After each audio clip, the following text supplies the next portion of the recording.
Есть три типа людей.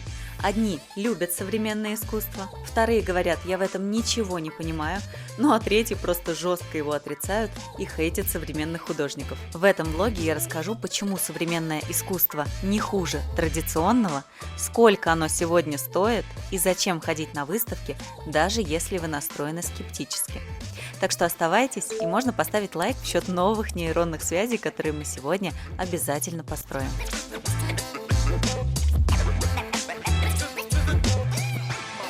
Ребята, привет! Как я рада снова снимать видео. Целый год не выходило никаких влогов. Если вы со мной не знакомы, меня зовут Марина Знамова.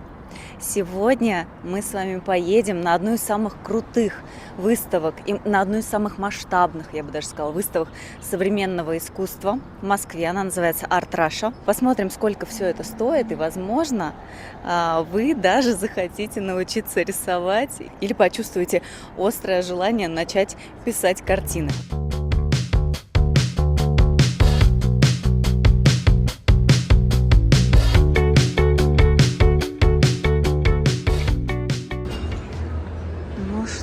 Вот она, прекрасная. Я не помню, как делать, чтобы вот это вот все не мерцало, вам не мигало, простите, не буду сейчас с этим заморачиваться. Смотрите, какой масштаб, какая красота нас ждет, какой свет красивый, боже мой. Как я счастлив, если бы вы только знали. В этом году в ярмарке принимает участие более 100 художников и галерей. Мы посмотрим и живопись, и скульптуры, и графику, и цифровое искусство. Я не планирую ничего покупать, но все равно хочу найти работы, которые я бы повесила дома. Получится ли у меня найти такие? Давайте смотреть. Какой жизнерадостный, красивый стенд. Посмотрите, вот это вообще что за красота! Мне очень нравится. А тут у нас что-то такое концептуальная. Кстати, экспонаты на выставке никогда не располагаются как-то хаотично. Всегда есть логика, почему именно вот эта инсталляция висит именно под этими картинами. И нам предлагается уловить, постоять и подумать над этой связью. Вообще, какие эмоции такое искусство у нас вызывает. Не секрет, что многие вообще не понимают современное искусство. Я думаю, причина в том, что есть привычка сравнивать его с традиционным, то есть с портретами да Винчи, с морем Айвазовского, с богатырями Васнецова и так далее. Все, что мы видели, на чем мы учились в школе. Делать этого, конечно же, не нужно. И сейчас объясню почему на очень-очень бытовом примере. Представьте, что вы сели на ПП, чтобы похудеть, например. На обед у вас гречка с авокадо, а на ужин куриная грудка с помидорами. Откажетесь ли вы от этого меню из-за того, что оно по вкусу проигрывает вашей любимой итальянской пицце, например? Ну, конечно же, нет, вы хотите похудеть. Вы понимаете, что высокая миссия правильного питания – это не покорить ваши вкусовые сосочки, а напитать организм без вреда и лишних калорий. И все.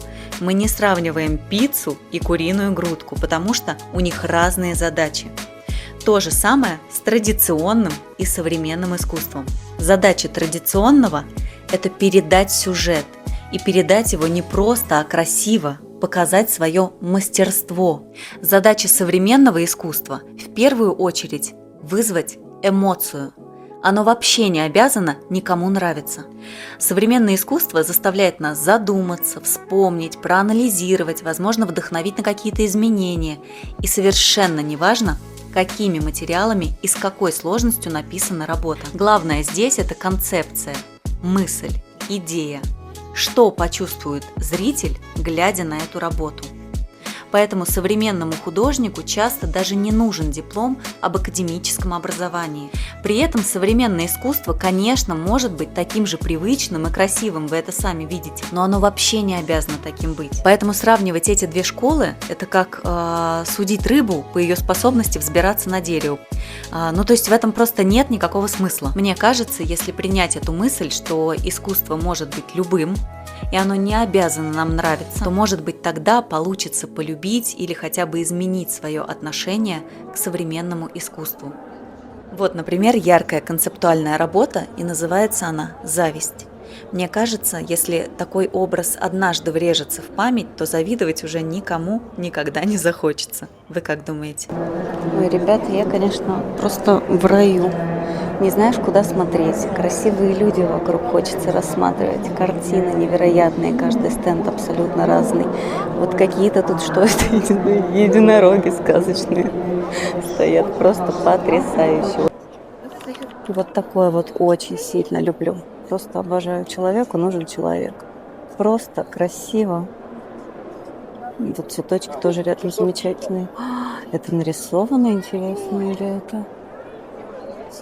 Это нарисованное кружево, то есть, потому что я удивилась, потому что есть техника, есть смешанные виды техник, mixed media, когда здесь вполне могло бы быть настоящее кружево на работе, очень красиво.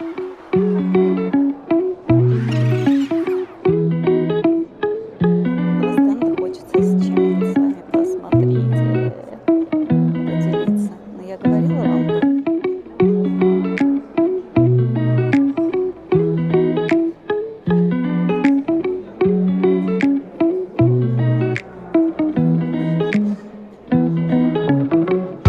Футболочки можно сразу приобрести. Здесь вот такие.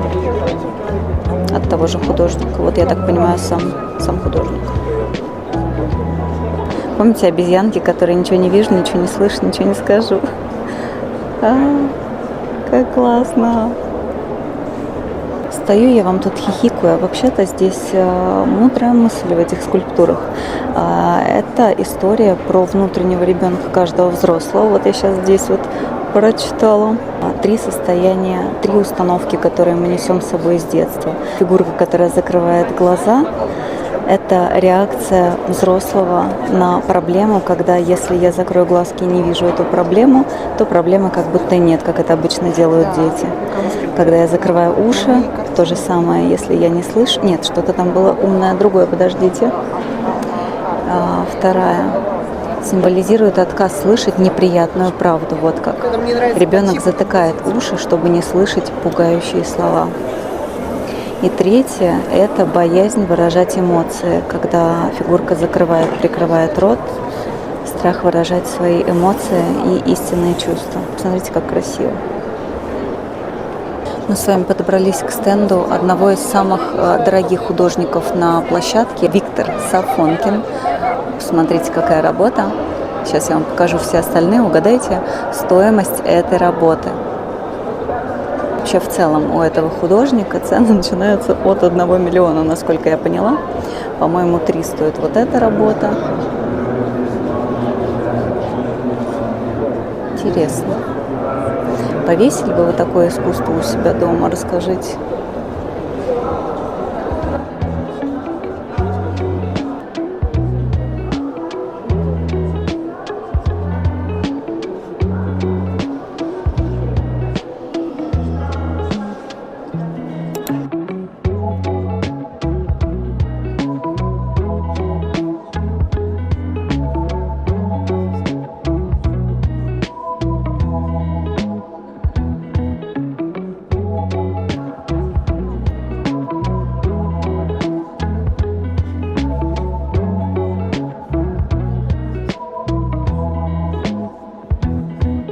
Мне очень нравятся вот эти работы. Вот такой минимализм, но со скринкой. Скажите, и вот это очень нравится.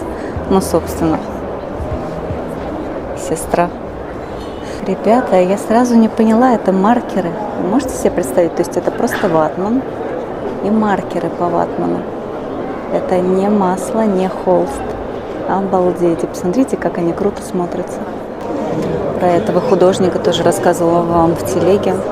Дмитрий Хлебников.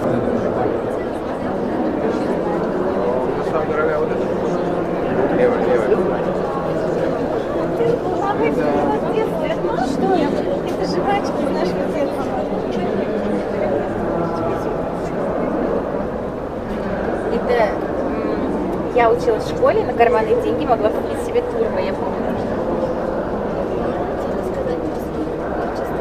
Что вы первые, или как вы начали продвигать?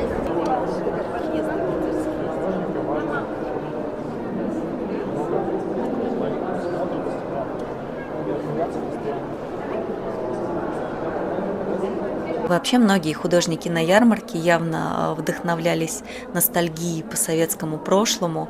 Мое сердечко тут, конечно, тоже ёкнуло на этих коврах бесконечных. Я тоже миллениал, что уж теперь. Ребята, я нашла работу, которую я бы точно повесила у себя. Смотрите. Во-первых, посмотрите, какая здесь красивая работа. Вот это вот. Вон все отсвечивает. И вот это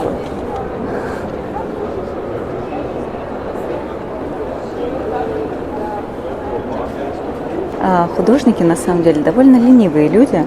И если они что-то пишут на картине, то это неспроста. Вот, например, здесь на футболке написано «Vegan Family» или «Farming», веганская фабрика. И вот он сидит, жует свою кукурузу несчастную.